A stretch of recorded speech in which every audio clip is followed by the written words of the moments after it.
What's good, Wizards fans? It's your host, the real Ed Oliver and Brandon Scott. Should the Washington Wizards trade for Chris Paul? And it is a good news that Bob Meyers is going to take a couple weeks to make a decision.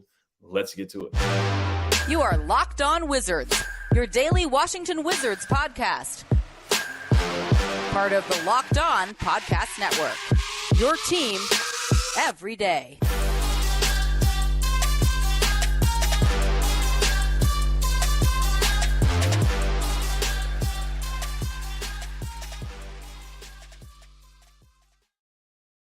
Just want to thank you guys for making Locked On Wizards your first listen every day. We are free and available wherever you get podcasts.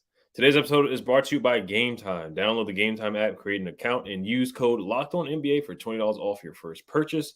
Last minute tickets, lowest price guaranteed. All right, so we did get a question in from a Locked On Wizards subscriber and listener. Now, we just, great minds thinking alike. We wanted to talk about this topic anyway. But Reggie Pierre on Twitter at Big Reg 70, so it's BIGREGG 70. If you guys want to give him a follow, he says, Locked On Wizards got an idea. Washington Wizards pick up Chris Paul this offseason. He probably will go for next to nothing. Draft Anthony Black or Cason Wallace for him to mentor. The Wizards make the playoffs, have a solid starting point guard in the beginning of a new point guard era. Agree or no? What's your thoughts on that proposal, Brandon? Oh, I absolutely agree. And I'm going to tell you why. At first, I was a little hesitant about Chris Paul. He's kind of older. I'm around the same age, so I don't say he lost too much of a step. But he's clearly lost a step. We were talking about the fact that he doesn't drive like he used to. And Chris Paul, maybe in his early years with the Hornets, he was that guy that drove the lane. But if you look at LA and OKC and Houston, he wasn't that guy that really drove the lane like that. He's a floater guy. He was, he had the vision. That was the big thing about Chris Paul. So it's not like you're losing too much. But at first, no, I didn't. But when you look at it, this could be the perfect move for the Wizards. And I'm going to tell you why. Because number one, looking at his salary, 2 years, $60 million left on his contract. And you're 38 years old. That's alarming. Yeah, I get that. But the year after next is not guaranteed. So 1 year, Chris Paul, $30 million. How they make that move, whether they sign and trade Kuz. Because I think between Kuz and KP, I'm a firm believer that KP out of the two will be the one to stay here long term. So if you sign and trade to was it Kyle Kuzma, and if you, like I said, non-guaranteed. And if you go into the draft and go get an Anthony Black and a Cason Wallace, you got a guard that's going to sit behind, quite frankly, one of the best point guards ever played a game. Let's be real. I mean, he's going to go down as probably one of the best. Outside of Magic, Isaiah, his name's going to be mentioned up there. So for a young guy to come in there and sit behind Chris Paul for a year, that second year, you're going to see an improvement. So really you hit two birds with one stone. One, you're solidifying the point guard position. You're getting leadership in the Washington. And two, you can still go out there and get that other point guard that's going to be the future franchise point guard. So, man, look, like you said, great minds think alike. I would definitely go with this move, man, because we need a point guard. We need another veteran voice in the locker room, especially with, West getting more responsibility. We need more voices that are going to help him out. So if I'm GM, yes, I'm definitely signing off on this.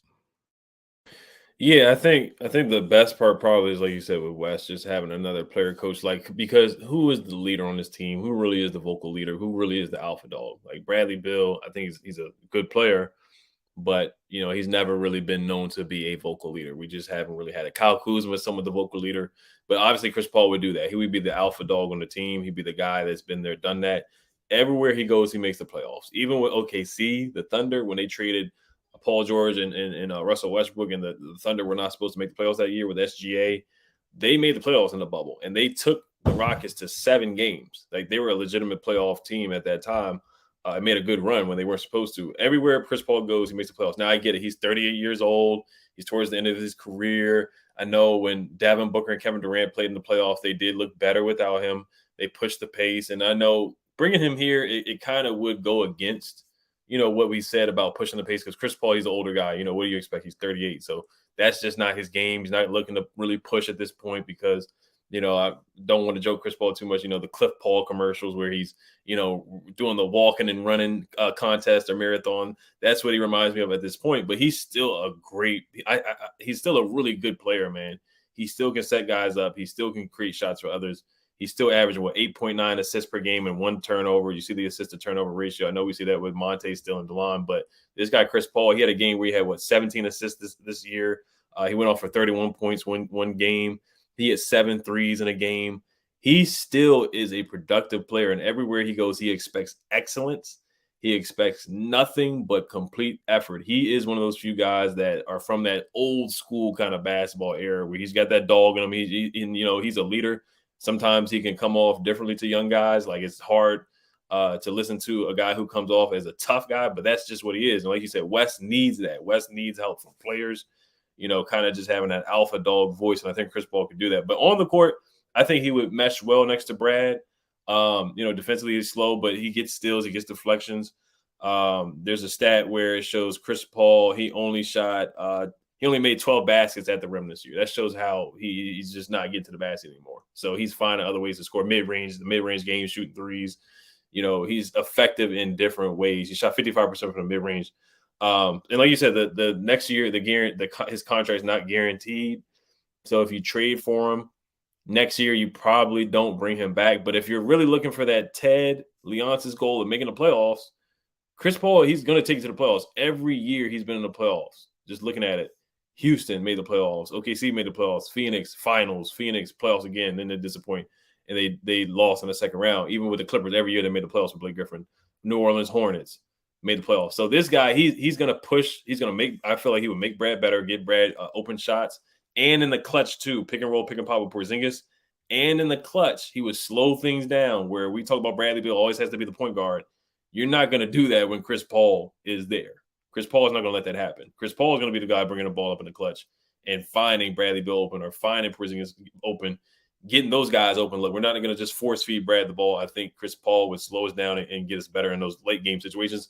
And when we're up 15 and losing these games, I don't see Chris Paul letting that happen, especially as him being another player coach out there. He would get in these guys' chests or get in their face and let them know what's going on and just not let that stuff happen.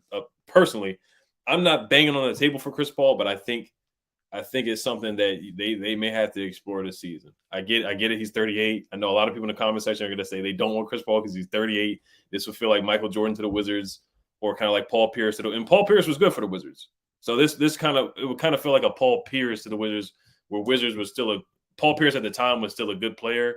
He wasn't a Paul Pierce, obviously, that he was with the Celtics, but he still was a productive player.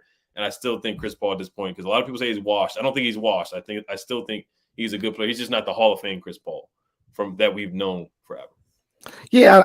Excuse me. I don't think he's washed, man. I think obviously he's older. He's lost a step. But, I mean, point guard, man, it's like quarterback, right? It's, you're the leader of the team. But, if you know the system, Tom Brady was not athletic. Let's be real. Not like Lamar, not like RG3. He's not going to go out there and do a lot of rushing touchdowns, but he was a system guy. He ran the perfect system, and that's how he made his money, and that's how he got where he was. Is being a system guy. Kurt Warner, I mean, those are system quarterbacks as opposed to having athleticism. If you look at Lord Hammers, Chris Paul, look, assists is what we need, right? 8.9. That's the magic number to me, is assists. 8.9 assists. That means he's finding open shooters, man. We don't need him to score 15 points a game. We don't need him. We need a guy who's going to distribute the ball, who's going to run. I mean, his value is not just running the offense, it's just his voice in the locker room, and him, it's just experience. He's got playoff experience, and he can come in and he could be that voice in the locker room to help Wes out and kind of elevate Wes. I'm trying to tell you, this move is the type of move we need because, one, Brad looks like he ain't going anywhere unless it gets so bad he asks out. But obviously with the contract, this year by year, it's going to get harder to move him. So I think long term, we're probably going to see Brad here for a minute. And KP, look, he said he wants to stay. The likelihood of him staying is very, very high. Kuzma to me, he likes it here, but he's that piece where you can sign and trade Kuz, but you got to go get Chris Paul because his value is just not on the court. It's the locker room. What has been a problem with this team the last 2 years? Probably beyond that, locker room. We need a guy who, like you said, is going to check people. Somebody's going to hold people accountable. You don't have that now. Kuzma did his best, but he did, only being here 2 years, he can only do so much.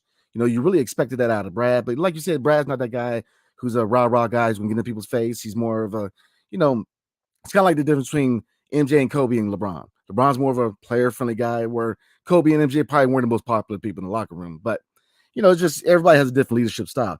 He would fit perfect next to Brad, man. I mean, I think it's a win-win. You have to take these type of moves because, what else do we got?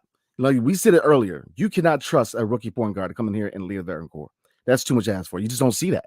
Magic Johnson, I get that, but that's a whole nother breed of, I'm not trying to expect Anthony Black and Son Watts come in here and be Magic Johnson. But, it's just, that's where I'm at, man. I think it'll be a really, really good move for this franchise. Right. Yeah. The last guy to take their team to the playoffs as a rookie point guard was really Derrick Rose that I can remember. I got to look up Ja Morant's rookie season. I know he had a heck of a rookie season. I don't think they make the playoffs for what I remember, but we're going to get into a trade proposal for Chris Paul, and then we'll talk about a Bob Meyers update. But before we do get to that, today's episode is brought to you by Gametime. Unfortunately, the DC Defenders, they lost in the XFL championship, but you can still go out there and get tickets for the Mystics or the Nats. There's one time where I had a tough time buying tickets for a Mystics game and also for a Nationals game, but Gametime made it super, super easy. So buying tickets to your favorite events should not be stressful. Gametime is the fast and easiest way to buy tickets for all the sports, music, comedy, and theater near you. With killer deals on last-minute tickets and their best price guarantee, you can stop stressing over the tickets and start getting hyped for the fun you'll have. Flash deals and last-minute tickets, they're easy to find and buy tickets for every kind of event in your area. It shows images of seat views to make it easy for you. Lowest price guarantee, event cancellation protection, job loss protection, etc.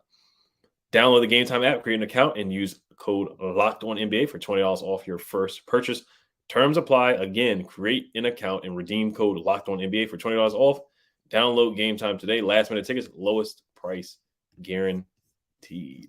All right, so one trade that I've seen floated around on social media, I want to say it was Daniel Gafford, Monte Morris, and Johnny Davis for Chris Paul. I don't think the Suns would accept that trade. We do have a $6 million trade exception right now. Monte Morris is making $9.8 million.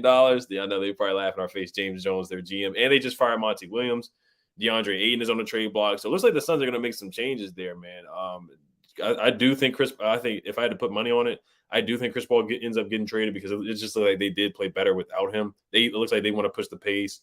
Now, what I will say, Game 6, they did get blown out by the Nuggets. Maybe if Chris Paul was there, it would have been a closer game. But the two games they did win, they looked pretty good with that. I'm not going to lie. Johnny Davis would be involved with the trade. He's making $5 million. And then we have the $6 million trade exception to match salaries for Chris Paul. And you don't give up a first-round pick. You don't give up any picks. You just give up players. I would hate to give up Gaff of Monte. I have no problem trading him. Johnny Davis at this point, honestly, he's a rookie, so who knows? He could get better, but I'm not really hanging on to Johnny Davis at this point. I don't know, man. I think they laugh at that. I don't think that's enough. It's kind of like, if it happens, I'd be like, cool, nice. It's kind of like waking up and find $100 bill. If you find it, nice, but I'm not expecting that. So yeah, I think it's gonna take more than that. That's why I kind of brought up Kyle Kuzma sign and trade. Yeah, because hypothetically, you're not going to be able to have Kyle Kuzma, KP, Bill, and Chris Paul. So somebody's got to go. And like I said, if they have to choose between KP and Kuz, I definitely think KP's a guy who stays here long term. I think Kuz, the likelihood of kind of going somewhere else is high, even though he likes it here. But look, money talks, like they say. But man, again, Chris Paul is a move you got to make. Another name, and we'll probably talk about it later. Jordan Poole's name brought up. I think we need to steer clear of that, man. But Chris Paul is just, you can't put a number on experience, man. I mean, experience, playoff experience. You said it. He's taking rebuilding teams to the playoffs. OKC had no business going to the playoffs, no business at all. And he's just, that experience shows. He knows how to play the point guard position, and he's going to go down, if not the best, one of the best. I'm telling you, because the only thing that's going to get him, obviously, titles.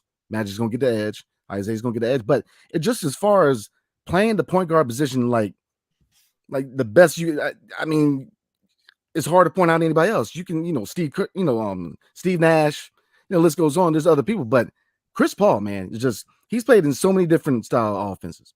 He's just, so this, you got to utilize what he can bring to the table in DC, especially, I believe that, yeah, he's 38. Yeah, he's got some money that he's owed, but he has value, and he can definitely elevate this team. I mean, we're not worse with Chris Paul. We're definitely a better team. So yeah, we definitely got to entertain that, man. We definitely got to make that move, in my opinion. But who goes and who stays, that's hard because, again, Denny, what's his future? Because if you move on from Kuz, then you have to retain Denny because you got to have somebody on the wing unless you go out and draft and get another wing. I can Whitmore, whatever. But it's just it's interesting because again, I'm gonna point this out. We don't even have a GM yet, so we don't know what the GM's vision is. You know what I mean? Like, so it's a lot of questions going forward. But I think that any GM that comes in, they're going to entertain it because another factor you got to think of: attendance. Look, Chris Paul is a legend. People will come out and watch Chris Paul play basketball. I will, absolutely. Because again, he's an icon. I mean, so you're going to put people in the seats. So it's a win-win for this organization. So yeah, they definitely got to explore, man. They definitely got to try to bring Chris Paul to DC, man. Yeah, I would think about it. So I'm looking at the pace for the Suns. They were 22nd in pace. We were 17th. So it shows the slow pace of Chris Paul. But, pace isn't everything. We would like to push the ball more. But with Chris Paul, who's a floor general, he's able to, dictate pace, control the game, get guys open. Now, he did have a he had a heel injury, had a hip injury, a groin injury. So he has missed some games last year. He played 59 games this past season, which is not great. 65 games the year before, which isn't bad. 2021 he played in 70 games. In the 2020 season, the bubble season, he played in 70 games, which is not bad. But it's the timing of the injuries. I feel like in the playoffs with the Clippers, he would always get hurt in the playoffs. The Rockets, he would get hurt in the playoffs. So it was just the timing of the injuries. So the narrative that he's injury prone, it's kind of true, kind of not at the same time. But he had, like I said, he had only 9 drives per game. So he doesn't drive to the basket, just like Monte. Monte doesn't drive to the basket either like that. But, of course, Chris Paul is the better player. Chris Paul had 91 steals on the season, 143 deflections. So if you're able to keep DeLon right, that's a lot of steals and a lot of deflections there. He had 57 passes per game, with only 1 turnover a game. So I wouldn't mind. Like I said, I'm not banging on the table for it. But if you have a lineup of Chris Paul, Bradley Beal, Porzingis, and if there was some way you could keep Kuz, that would be awesome. So Chris Paul, Brad, Kuz at the 3, Porzingis at the 5, and then if you trade Gaff, then you have to find another forward or another wing, maybe Torrey Craig in free agency and move Kuz to the 4, because Torrey Craig played with the Suns. I think Torrey Craig is a free agent, if I'm not mistaken. I got to look that up. But yeah, I think they make the playoffs, and I think Ted Leonsis, we know what his goal is to make the playoffs and get 2 home games in the postseason. And Chris Paul, every year he makes the playoffs. That's one thing you can say about Chris Paul. He's going to take his team to the playoffs, or at least contribute for his team to make the playoffs. Look, he can speed walk every day down Constitution Avenue. I don't even care. Right? That commercial trips me out, man. But yeah, I'm with you. I think this is a move. You got to take a risk. I mean, look, KP had those injury risks, and he came in, he got healthy. So, you got to take a risk, man. That's the thing about sports, man. Being an executive, you got to take risk. Sometimes they fall through. Sometimes you're rewarded, man. That's just the nature of the business, man. Sometimes you take risk. You best believe the next person that picks up Zion Williamson is taking a risk. But with these injury guys, man, you're taking a risk. But I think the only reason I'm willing to take a risk is because of the contract. It's only 1 year, and like you said, he can send him on his way the next year and bring up a rookie, and that brings up another thing. I'm a firm believer we have to get another first round pick, because I'm telling you, if we can pick up that point guard of the future to sit behind Chris Paul and pick up a Cam Whitmore, somebody can play the wing or bring some athleticism, that's going to help out the transition. It's just, we have a lot of options, but we have to get a GM. We have to get a GM, so that's where I'm at, man. I know we're going to talk about Bob Myers going forward, and, but it's just, I would entertain it. And I think this is a move that we desperately need if we want to hit that goal, make it the playoffs. So, yeah. All right. So we're going to get a quick word from Brandon, and then we'll give a Bob Myers update. Yes, sir. Today's episode is brought to you with PrizePicks. What now new with PrizePicks is $1 million daily super flex promotion for the NBA playoffs and finals. Every day of the NBA finals or playoffs, one PrizePicks users will win a chance at becoming a millionaire. Oh, Lord. One entry placed after 8 a.m. Eastern time zone will be randomly selected each day. Whoever placed the entry that will be given a 6-pick flex with the following payouts.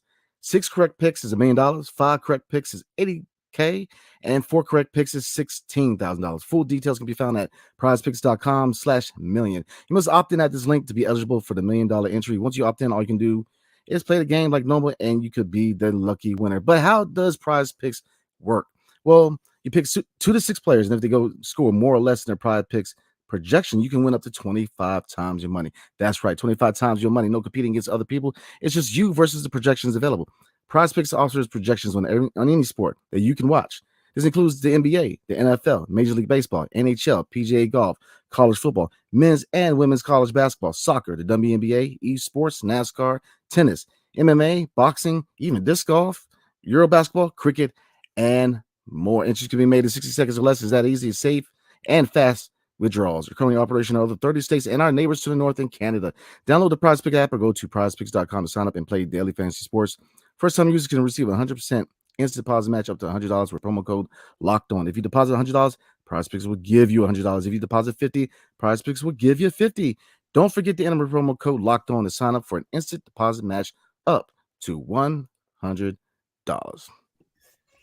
Yes, sir. Yeah. So last thing I want to say about Chris Paul, he had some big games too. He had 28 points against the Lakers.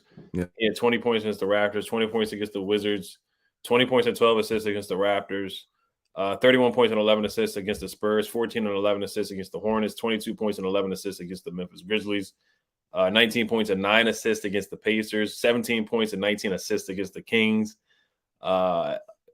18 points and 9 assists against OKC. 11 points and 10 assists against the Bulls. So you guys get the point. Like, this is a guy he's not washed. 25 points against the Nuggets, 22 points against the Spurs, 16 and 8 against the OKC Thunder. And that's playing with Devin Booker and Kevin Durant. There's only one ball to go around. You know, KD's got to get his. Booker's got to get his. So he's still a productive player. He really is. So that's the last thing I'll say on Chris Paul. But Bob Myers. So Adrian Wojnarowski on an interview said that, or on an ESPN show, said that Bob Myers is going to take a couple weeks to make a decision. So who knows how long a couple weeks is. Of course, it's not a lot of time. His contract does end in June with the Warriors. Is this wise for the Wizards? And the Wizards they've only had a few interviews that we know. Milton Newton per Troy Halliburton, Trajan Langdon per Ava Wallace. What are your thoughts about the Wizards GM search right now? And is it wise for them to wait on Bob Myers? Man, I don't think it is. I think that you have to, you can't wait. I mean, we kind of made a comparison before. Eric Bieniemy, the Washington Commanders kind of waited on Bieniemy and they got rewarded. He chose DC and they asked him why not DC, right? So we got our guy. Flipping the basketball, man. I mean, you can always aim high, but like I said, draft lottery is tomorrow. So, I mean, how long are you going to wait on this? You need somebody who's going to be here and start looking at evaluating talent, man. Nah, man. I'm sorry. Look, we waited long enough but to me, if I'm owner, go ahead and pick your guy. What are we waiting for? 2 weeks? Can we really wait 2 weeks? It's just, and what are you really telling the other guys already interviewed for the job? Hey, man, hold on. Hold on, because we're waiting on Bob Myers and so you might get the job. It's like your wife saying before you get married, like, hold on. I'm just going to evaluate a few more guys and see if you're the one. No, it's just to me, it's bad business, man. He's let him take his time, but we don't have that time. We don't have the luxury of time because we have to evaluate this draft because I can't say it enough, man. This draft class is the real deal. I'm not saying it's one of the best, but it's probably one of the better ones we've had in a minute. And you can easily grab a couple guys if you really wanted to out of this draft. If I'm the Wizards, if you're smart, if you really get into your job, I'm telling you, we can get a difference maker or two out of this draft, but we have to be smart. And we have to start evaluating now. I mean, you can't, we're at the draft lottery. You still don't have a GM. It's just, I don't understand it. Go ahead and bring Newton in, go ahead and reach out to Langdon, something. But I don't think we can afford to wait for Bob Myers because if we wait and we get him, then it's all fun, we can smile and shoot bubbles, but at the same time it's like, what if we don't? So then you're going to watch all these other candidates go by. Look, here's the thing about the Wizards, man. We got to find that middle ground. Either we act too fast or we wait too long. We're retaining Wes Unseld. In my humble opinion, we acted too fast. If you look at the head coaching talent that is available right now, come on, man. Come on, Monty Williams. Come on, man. I mean, Nick Nurse. The list goes on. You got coaches out here who can make it. Exactly. You have coaches who have playoff experience, man. I'm not saying West got to go. You can be assistant coach, and then when we have that discussion where if we lose a head coach and he wants to be promoted, cool. I have no problem with that because I think he should be linked to this franchise. But I mean, come on, man. We acted way too fast and we committed to West way too soon. because there's coaches that got hired at the same time he did. What was it? I can't think of his name. Houston. Silas. Or not Yes, Silas, man. Yeah. He got fired because they knew that he just won the guy. And so we went too fast with that. But with GM, man, we're waiting forever. What are we waiting for? The lottery is tomorrow. If they wait and it's egg in the face, I mean, you sending a really bad message to a lot of people, man, including the fan base and your players, man, because they got to get real. We need a GM. So am I alarmed yet, man? I'm starting to get there a little bit. We got to find a GM because, like I said, you always aim high. I get it, Bob Myers. But look, if Bob Myers wanted the job, what's he waiting 2 weeks for? I'm just saying, he's got a lot to think about because I think the chances are he runs it back with Golden State because I don't think Golden State's done. I think his talents as a GM are going to be needed in Golden State, and I think there's too many relationships that have been formed over there for him to come on the East Coast right now. I just don't think it's going to happen. So I think you need to at least go get Newton or try to get Trent Langdon or somebody right now and find our guy. Yeah, there's the Athletic wrote an article that said that Steph is going to try to convince him to stay. Draymond and and Woj said as well that he still has really good relationships, of course, with Draymond. Their core three, their big three, their legitimate big three of Draymond, Steph, and Clay, not a solid three. But I'm a little concerned that they're waiting so long, but like we have both said about the Bieniemy and Ron Rivera kind of thing where you waited and you were rewarded. So if they do wait and they get Bob Myers, they look good or Ted looks good. If he waits and Bob Myers says no, then you're not looking too good. Now the flip side of the positive on that is that they're the only GM general manager job that's available. So of course we're not competing with other teams for a GM. So if we do miss out on Bob and Bob Myers says he wants to go back to the Warriors, then they could still possibly bring in Trajan Langdon or somebody else, whoever. But the fact that we haven't heard any other candidates, I do feel like they need to do their due diligence on other guys. Like the fact that they've only interviewed 2 guys so far that we know of is a little bit concerning. Or are they trying to gatekeep and not tell us? Are they trying to keep things a secret and only a few people know who they interviewed? So it's a very different process. It's very different from what they did years ago where they interviewed millions of people. They hired a search firm and whatnot. So they're doing it a different way. But if they do get Bob Myers, like I said, it's worth it. But once again, if they don't get him, then it will be concerning. As far as the draft, like you said, the lottery is tomorrow. It really is. The lottery is tomorrow, and then the draft is about a month away. So you typically would want to have people evaluating because you start doing workouts. Some of these draft guys, the prospects, they come in. Like you could have Brandon Miller come in for a workout. I can't remember when the workouts start, but probably in a couple of weeks. Cam Whitmore, you have him coming for a workout. Kassan Wallace, Anthony Black. You probably would want Bob Myers to sit down and have a conversation with these guys just to get a feeling of who the prospects are and how these draft guys are, how they talk and interview and stuff like that. So yeah, I mean, you kind of with the ball rolling, but it looks like they're going to stick it out and they're going to wait for Bob Myers. So if they don't make a decision in 2 weeks or 3 weeks, then that they're clearly waiting for Bob Myers. So I'm intrigued to see.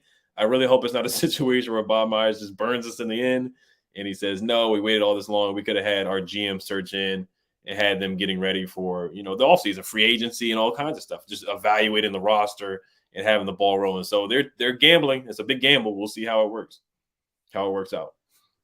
Well, in gambling, man, you lose more than you win. I'm just saying, I don't think we can afford to wait. I'm just, it's better, you got to have somebody, I understand, like I said, I'm gonna say it again, I understand aiming high for the best candidate, obviously, and I hate to say the best, but looking at track record championships, he's the best candidate at the general manager position, but, I mean, Trajan Langdon ain't no scrub either.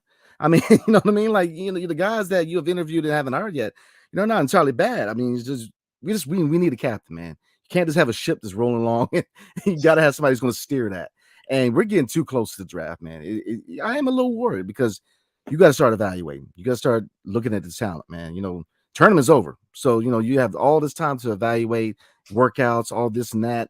So, yeah, I'm not freaking out yet, but I would like to see something happen within the next 2 to 3 weeks. If 3 weeks go by and we still don't have a GM, look, something's wrong. So that's where I'm at. Right.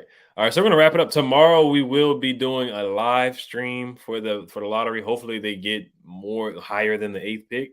Most likely it's going to be the 8th or 9th pick. We get the 9th pick every season or the 10th pick. Every year, that's what it feels like. So hopefully we, bring out your rabbit's foot, say your prayers, everything, so we can get at least a top 4 pick would be awesome for this franchise. So make sure you guys tune into that tomorrow. We'll be live around 9:15, 9 o'clock. And then also on the Locked On NBA channel, there's a live stream called the Ultimate Lottery stream or something like that. So make sure you guys check that out. So just want to thank you guys for listening once again. Every day, or like I said, check out tomorrow. We're going to be talking about the lottery. It should be a lot of fun. Make sure you guys subscribe and hit the notification bell. Hail to the Wizards. Peace.